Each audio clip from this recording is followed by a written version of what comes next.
Yeah, I think this is a fair grade, but now you know what we think. Let's see what the people think. Let's go to reviewing the reviews. I have this up here. I don't know if you can read this from. I'll pull it up on my end. Yeah, here. Just go to the user reviews in the IMDb section, and then just go. Yeah. We can start at 1 star, and we can just both read one review each, and then we'll go to the next grade just to kind of expedite this.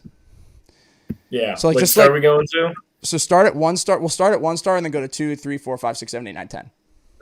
And we'll do one each. Just read one and talk about them. All right, 1 star. All right, first one, too long, boring, depressing, unfocused. Valid. That's a valid title. And what do they say? What a mess. Far too long, dark, unfocused. Well, yeah, dark was – I would say that was kind of one of my complaints, but I liked it. I think they were able to use darkness to their advantage, whether it was during the fight scenes or investigation scenes. I think that was, what made it different. Right. Guy said he dozed off twice. Hell, I saw some guy on his phone. I was about to say something. Oh, yeah. I saw a lot of people going to the bathroom, too. And I luckily did not drink a lot of water before this movie because I knew I was going to have to pee if I did. So I didn't start drinking water until I knew the film was in the third act. Because I think that his main point is that it's too long. He compliments everybody, the cast. As a 1 star? Yeah, as a 1 star, he okay. Acting is good. He gives Kravitz an excellent rating, but he just too long, boring, depressing, unfocused. So not surprised. I mean that I bet that will be a majority of people's takes, because it is a long movie. I mean that last 3-hour movie would be probably Avengers, and then after that would probably be the Lord of the Rings, Return of the King. So I mean I'm not too surprised there aren't too many long movies. Right, and those two movies earned being that long. Even though, Return of the King does drag on a little bit too long, but even so, it's earned because you really felt the weight of that journey. But it's the first film of what will probably be a series of films, so it's just for this to be this long out the gate is just kind of disheartening. Here's one. Just stop it already.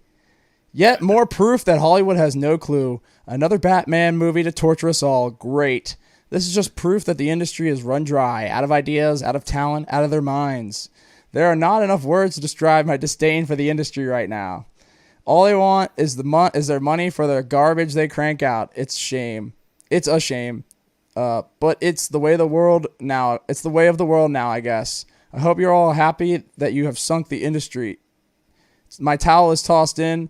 I'm done ever watching another wannabe superhero movie again. Stop the grind.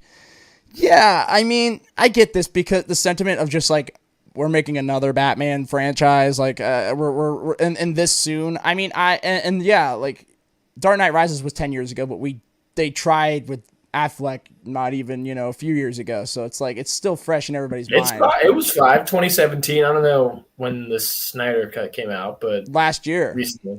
Yeah. Yeah, so it's still pretty fresh. Right, and that had a lot of Batman in it. So it's just people are just kind of ugh, they're kind of done with the superhero films, and I get it. I kind of am too. I'm getting heavily fatigued with a lot of these films just because they're getting very formulaic, and that's more so the Marvel movies. I wouldn't say this movie is very formulaic because it does try something different for a Batman film, trying to make it more of a crime film. But yeah, I get this sentiment, but I think he's being a little dramatic. 2 stars. 2 stars.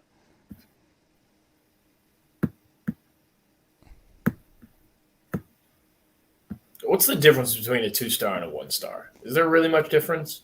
It's a little bit better. Yeah, I guess. No, I like it because you get to kind of see the progression of people's opinions, and then when you get to 10, you're you just see people loving it. It was funny doing it films like Uncharted and stuff like that, because it was funny seeing those films I didn't love that much getting a lot of praise in the 10 stars. But yeah, this is a good one. I found a good one. It's called A Mess. What we've got from Matt Reeves, emo Batman. Being a PG movie, you've seen a man is beaten to a pulp, being hit so hard but not a single scratch on his face. Batman shot with bullets, but the bullets don't hit his face. True. PG-13 movies are horrible and far away from reality. The Batman movies must be R-rated. look at Snyder version, best version of Batman I've ever seen. Well, this guy has a horrible take. Interesting. Including me expect a very good performance from Paul Dano, but it fails. Who, by the way, kind of disappears from the movie for about an hour. True. Catwoman is horrendous as a bullshit. Won't read what he said there. Bisexual Ebony, 95%. Penguin is not what we've seen in the comics. He's just a guy with visible products acting weird and boring. I was a big fan of Penguin. I think it works. Doesn't look like Colin Farrell, but this guy can't spell for crap. Yeah, this guy's just Officer Gordon being a black dude. Nothing against black actors. It's just silly when in all the comics he's a white dude. That didn't bother me. Yeah, this guy can. Yeah, I mean, I get the idea of like respecting the lore in the comics, but like, yeah, I think it worked. That didn't bother me. Yeah, because sometimes it can be out of place, like, you know, and it's more so with like the portrayal of the characters, more so than like, you know, when they race swap characters, like it doesn't really like whatever. But, you know, I think more with the Lord of the Rings, people are more upset about that because like that's like, you know, established through like a heavy lore. Like with this, it's more so you can kind of you can be a little bit more flexible with Batman because it takes place in the real world. Yeah, unconvincing twist. The movie tried to be dark and gritty. Yeah, Batman with that goofy voice. That's true. What did you think of the Batman voice? I mean, I was trying to think of it just now. What, like, I couldn't really, I don't even think there was a big difference. Like, was it, I think he just talked the same, kind of. Yeah. I mean, he talked like a normal dude, which was like. It didn't faze me as much as, you know, Christian Bale's and, of course, even Ben Affleck's, which would polar opposite. Right. But that's the thing. We didn't really get much of a Bruce Wayne, so that's why, like, when he talked as Batman, it sounded like Bruce Wayne, yeah. That was like the only Wayne. Yeah, that was like the only voice we really heard from him. So yeah, like even at the funeral, I think did he really talk much? No, I mean, yeah, he had like the most time he talked was with Falcone and with Alfred. But here's 2 hours of utter garbage. DC has really disappointed this time with the Batman. I remember people being upset about the casting of Robert Pattinson, but I was positive, looking forward to a change. It's not the action, but the director and how all this movie is made. But Batman is for the very beginning is dull and gloomy. I was put to sleep already in the first half of the movie. The movie only picked up in the last 30 minutes where it ended. See, that's where I differ from this. But movie making is an art where you have to understand what you need to engage your audience. The interest has to be maintained from the start so they can see the story you're trying to tell. Not sure why DC movies are all way too dark. The Riddler was phenomenal, but the movie was poorly made. Only giving 2 stars for Riddler's performance, but which was shown at the end of the movie. DC, please note to make movies that are fast-paced, less complicated story-wise, and take only one villain. Save yourself money and watch this at home. I did really like the Riddler, like I said, but I actually thought that the first half of this movie was much better than the second half, so that's why I disagree with this guy. 3 stars. I just try to find like short ones. Because like some people like write paragraphs on here. It would be funny to go from like the worst, like 1 and 2 to 9 and 10, seeing just the polar opposites. Here's this. Stretched like a rubber band, or more than that. Batman is a superhero film that comes with so many unnecessary scenes. Very true. They could finish this film in 2 hours or less, and it would be a masterpiece. See, this is where I agree. Film's music has similar to Michael Giacchino's own work called War for the Planet of the Apes, and some point is irritating. Yeah, I wasn't a huge fan of this score either. Matt Reeves wants to change the Batman image, and I think he's done that, and this is the worst Batman film I've watched in a long time. I don't agree with this last point, but I think he's exactly right about the music, the length, and some of the scenes just being kind of unnecessary. I agree. It is stretched pretty hard. So I mean, this is actually one of the fairer low grades I've seen yet. Yeah.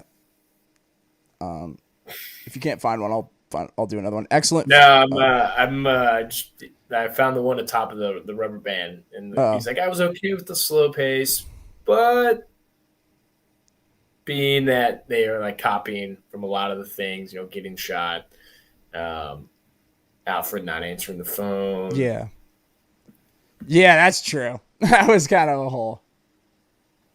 like an hour afterwards too. Yeah, that kind of was a little bit messy too. That's fair. I kind of forgot about that. But yeah, no, that's right. That whole moment was kind of silly.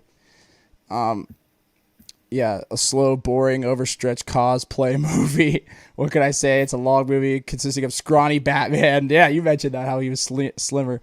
Walking for an hour and a half. Boring villains, boring heroes, and boring characters. You should avoid the snooze fest at all costs.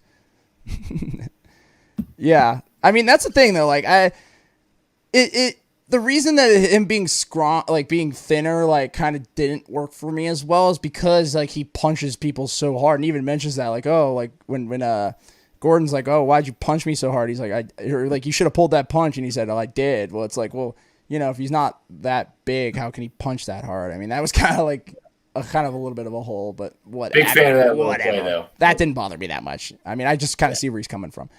Here's a 4-star. Incredible disappointment. He spelled incredible wrong.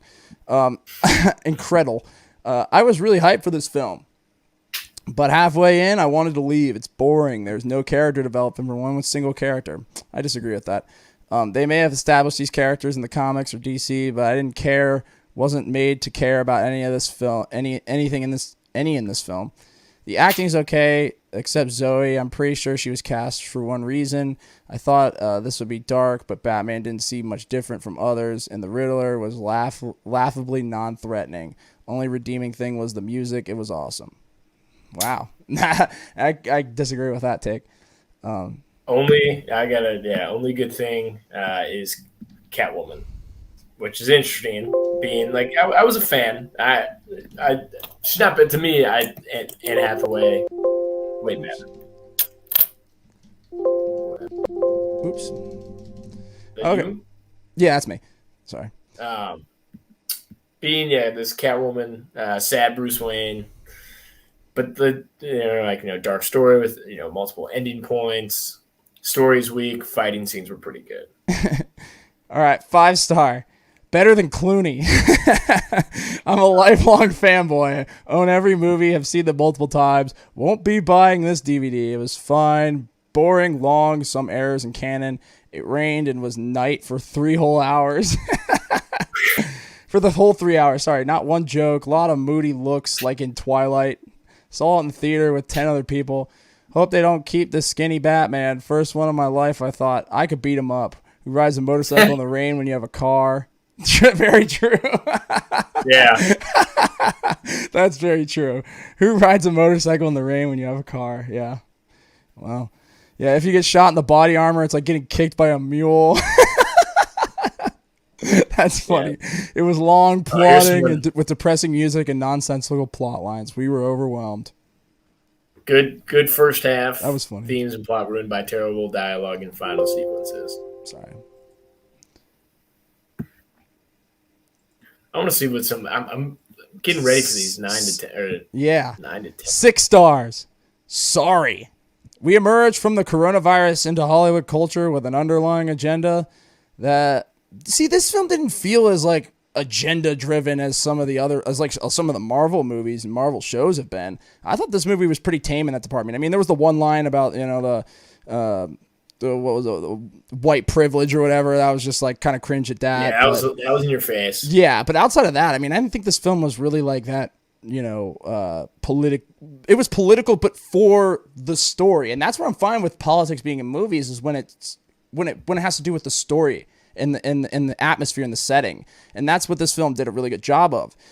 So I kind of disagree with a lot of people saying that this is like a Hollywood agenda kind of movie. Not as much as like even the Marvel movies are. But here he says, This is feel for this movie, enough to distract me from the actual movie, which I could take for an hour or so. Maybe I won't cut it with the new Hollywood. Yeah, whatever. Vengeance takes a while. Very long 3-hour movie with more storytelling than action. Yeah, I like that. Snacks and drinks. Yeah, make sure you take enough snacks and drinks for the lengthy dialogue scenes. I like that, though. Who wants to see, another formulaic superhero movie? I mean, people be complaining that it's too formulaic of a superhero movie, which was my biggest problem with the third act of the film. So I like the dialogue. I like the storytelling. That's, it's unique and it kind of reminded me of a lot of like the crime films that we've seen that are great, you know, like Seven and like, you know, those films. But I think those were better done than this, but again, whatever. Here's 7 out of 10. A slow, gloomy, and interesting take on the Batman story. The Batman creates a grim and gloomy atmosphere, and it moves along so slowly that you could almost fall asleep to it. However, if you did, you'd probably have nightmares. This movie made me feel that Robert Pattinson could be Batman, although I'm not entirely sold on him as Bruce Wayne. Paul Dano is disturbingly demented in his role as the Riddler, and Colin Farrell is absolutely unrecognizable as the Penguin. I like this new take on Batman, but I didn't love it. Not as good. I like this one. Not as good as Dark Knight, but better than Batman vs. Superman. Sound mix is very good. The action is very real. Even though it's rated PG, it might not be for younger kids due to language and brutal action. Totally agree. But, I mean, yeah, it ties in. I mean, it has, you know, Catwoman, Penguin, Riddler, and a little bit of Joker. But, of course, the classic, you know, mobster families being a main reason why Batman is Batman. So, yeah. No, I agree.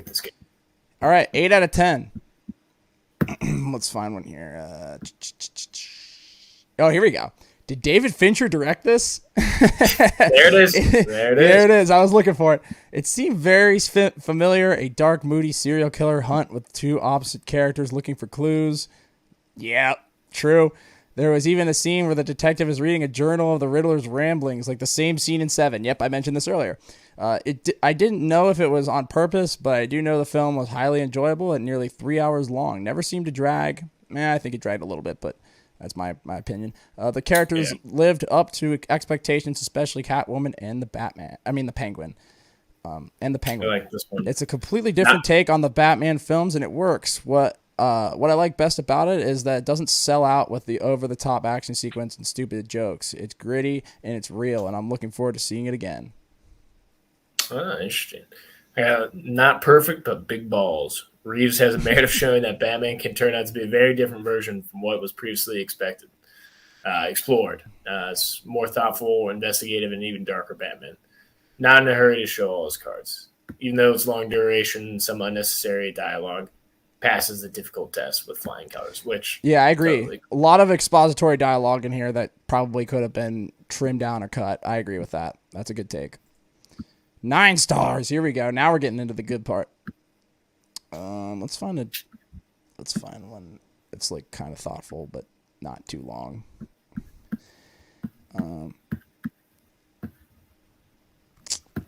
Here we go. He's back. Okay, where do I start? The visceral mayhem from the offset drawing you into a very dark Gotham City, which also carries on where Joker left off in the scene setting, or even Daredevil. However, Batman is flipping amazing. Pattinson makes his own, and considering the bar, he rises well to the challenge.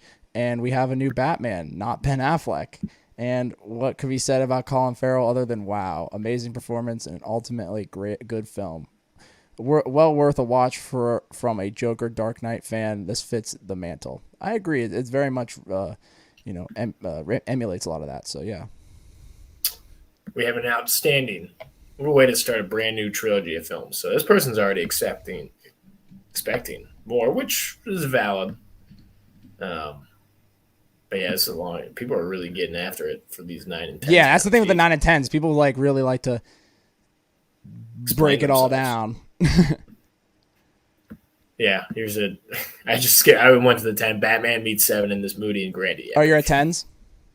Yeah. All right, let's do 10 stars. All right, ready? Yeah. Do you have one?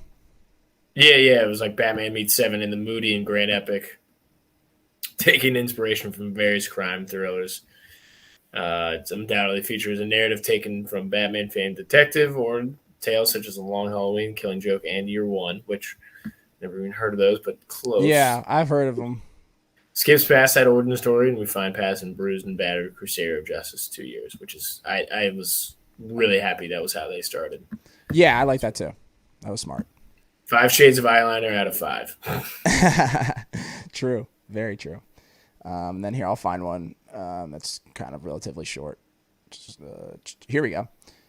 Dazzling, suspenseful, and unnerving. A Batman neo-noir done amazingly right. It's not noir, folks. It's not the best Batman movie ever. That is still The Dark Knight. But this is an impressive and thrilling superhero neo-noir. Again, not a neo-noir, but okay. Really surpasses the hype, and the hype was already big. The Batman lasted 3 hours, but you don't notice the time. It's sleek, dark, terrifying, sexy, disturbing, and surprising at times. Pattinson is an excellent Batman and a solid Bruce Wayne. Catwoman is a talented scene stealer. Penguin is pure fun. Gordon is good, and the Riddler manages to get under your skin. The rest of the characters move the plot forward nicely. Matt Reeves' direction is Zodiac 7 style. Yep. And the music is gold. One of the best Batman movies ever made, and the movie demands to be experienced on the biggest of screens. Yeah. There you go.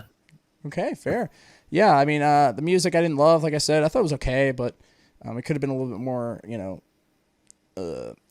dark, I guess. It kind of like, it felt very repetitive, I think. I could have had a little bit more variation to it, the music. And I agree, yeah. Like I said earlier, this is very, I immediately noticed how Fincher inspired this film in, so I'm glad I'm not the only one thinking that. But yeah, that's the Batman, man. We have our thoughts, our grades. I was pretty impressed with this film overall. It was pretty darn good. And it could have been an absolute mess. So the fact that, they were able to string this together, it's hard, man, when your film gets delayed and, you have, you got to kind of, you shoot all this stuff and you kind of have to put it all together, and with the pandemic and all that crap, and the regulations, it can probably be a pain in the butt to really get it all together. So, with a lot of these films that have been shot, 2 or 3 years ago that are now coming out this year and last year, I'd kind of give them a little bit more of the benefit of the doubt. But again, there are things I didn't love about this film, we've talked about them ad nauseum, but, I think overall that this film, it is heavily inspired, pretty derivative. But for a Batman film, it's unique, and it definitely stands out from the pack. And it's definitely better than what we got with Affleck, Joel Schumacher, where those were just straight campy, goofy. We deserved a better Batman. Right. And Reeves delivered, Pattinson delivered. I knew it was going to be good. I had a feeling. That's why I know some people are like, I'm not going to see it. Like, nothing can compare. Deep down, I knew it was still going to be worth the time.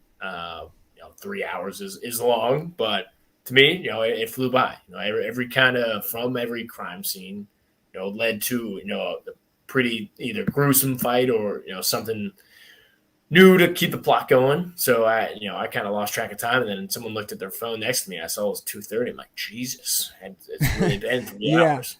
Yeah, I mean, yeah, and the movie, like I said, because the first two acts move so smooth and they're so well done. I looked at my clock, right when the final acts start, right when the final action sequences starting. I'm like, okay, now this kind of needs to end. So this, like I said, this movie would have been fantastic, and I think somebody said this in the reviews, it would have been fantastic if it would have been 2 hours and 15 minutes, but 3 hour film, man, it's just that's taxing on people. And then people were getting up and going to pee. And with a film like this where you have so much story and so much plot, you can't have people getting up and going pee in the middle of the movie. It's just because then they miss critical points and critical character moments.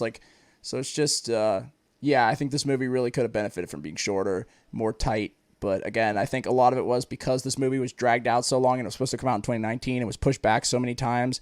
They had shot all this stuff and realized that making a shorter cut of this movie probably would have made it really messy, and they needed to probably keep some of these exposition scenes in there to kind of help hold people's hand a little bit with this complex story. But again, I love the idea of diving into corruption and money laundering and drug dealing in the political class. I think that is so brilliant, and the way they did it in this movie and how they kind of opened the scope for this film really benefited it. So yeah. Pretty solid film, but anything else you got to say?